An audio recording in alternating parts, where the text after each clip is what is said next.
Ngal-ngal na naman to, si Bato. Oh, Orlando Esperanza, salamat sa iyong pagiging miyembro. Oh. Bato de la Rosa, mga kababayan, asan ba? Ito. May sinasabi ho kasi ang dating Senador Trillanes. No? Ang dating Senador Trillanes, mga kababayan, sa kanya ho nang galing, no? Siya ho yung laging nagsisiwala at siya ho yung laging nagsasabi na, Digong, first batch ka. Bato, second batch ka. Kasama yung ibang mga kapulisan. Ayan. Kumbaga kapag kausapang ICC ho, mga bossing, nako, lagi pong ano yan, lagi pong updated ang dating Senador Trillanes, mga kababayan. Kaya nga yung yung pinagtugma ko ho, pagkasabi ni dating Senador Trillanes na June, July, August papasok ang ICC. Sabi ko, naku, paano ko kaya mapapatunayan na totoo itong sinabi ni Trillanes? Bigla akong pumutak si Bato de la Rosa, nag-post dun sa kanyang Facebook page. Sabi, ikaw, kumpadreng pulis niya. Tinulungan kita, no? Para magstay ka, no? Habang nakaupo ang dating Pangulong Duterte. Tapos, isa ka sa testigo ng ICC. Sabi ko, naku po, ito na nga. Ramdam na nga nila. Mukhang totoo nga yung sinasabi. Hanggang sa umabot ho, mga kababayan, ito na. Naglabas na naman si dating Senador Trillanes. 5 kapulisan ang suspect. Unang-una, pangalan ni Bato de la Rosa.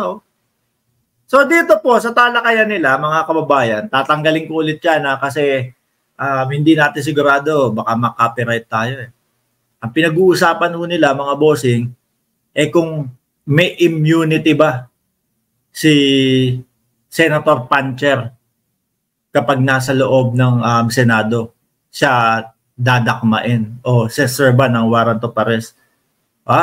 Kasi ang dating senador, mga kababayan, naalala nyo si Trillanes, pinapahuli. Ano ginawa niya? Nag-stay siya doon sa loob ng Senado. Hindi siya magalaw, mga kababayan, kasi may immunity siya. Sorry. Mukhang ibang-iba ho ang sitwasyon nilang dalawa. Mukhang kahit sa loob ho, mga kababayan, ng Senado, ubra na dakmain si Bato de la Rosa. Pakinggan ho natin yung kanilang pag-uusap. Unity ang senador, lalo na kapag nakasesyon ang Kongreso, ang dalawang kapulungan ng Kongreso. Although ito may limitation to, di ba? Itong immunity from suit na ito.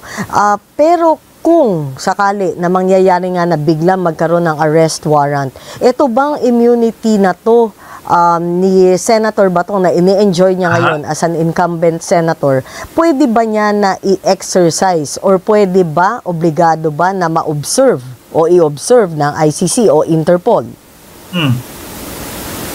Po, technically wala naman pong immunity ang mga senador, no? Meron silang immunity from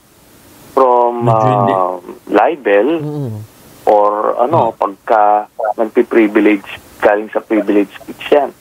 Pero ang sinasabi kasi dito, mga kababayan, hindi ko marinig Ang sinasabi ho dito, mga kababayan, na may immunity ang mga senador, ang Kongreso, no? Pero doon sa mga libelous na mga salita ho, mga bossing. Sabi din dito ni dating Senador Trillanes na wait lang, kapag ginawa nila yan kay Bato, mababastos naman ho ang Senado. Magkaiba ho talaga kasi, mga kababayan, yung kanilang sitwasyon. Baka kayo naririnig nyo dyan. Ako, hindi ko marinig dito yung sinasagot ni dating Senador Trillanes. Pakinggan nyo na lang po. About it. Ngayon, itong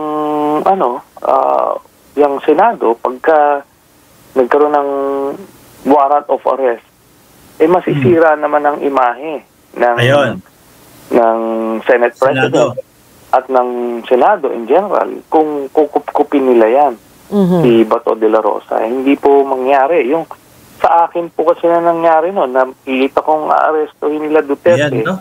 Walang warrant of arrest po nun. Meron lang siyang presidential decree. Yun po.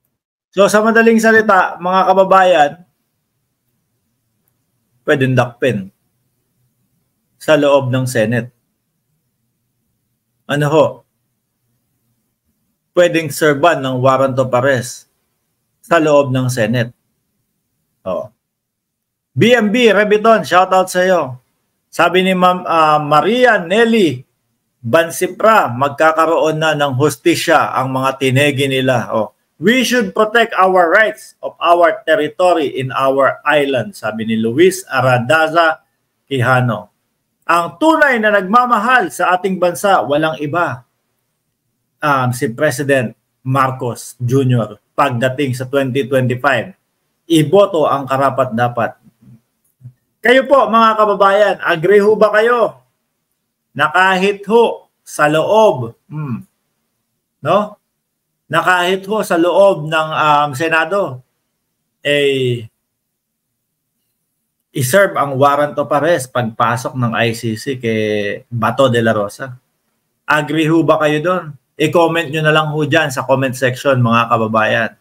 Kung hindi naman, i-commento din nyo ho dyan mga kababayan. Ano po? Tatawa na lang ako dito sa mga DDS na to.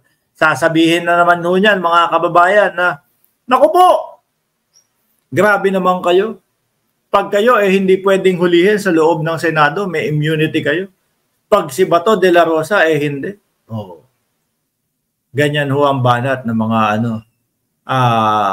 supporter o top supporters. Anyway, mga kababayan, oras pala to sa Cayman. Agree naman, kulang hagisan ng bowling ball. Oh. Anyway, mga kababayan, 1,300 viewers, huwag niyo pong kalimutan na mag-like diyan sa ating live stream.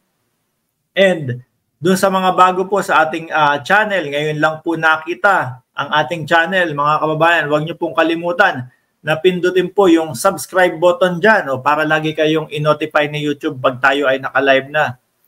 No? Ang live po natin alas 9 ng umaga, alas 9 ng gabi o sometimes alas 8 ng umaga o alas 8 ng gabi. Minsan lang nalilate po mga kababayan. Okay? Muli po ako'y magpapaalam na. Maraming salamat po sa ating lahat. Ingat po tayo and God bless po sa ating lahat.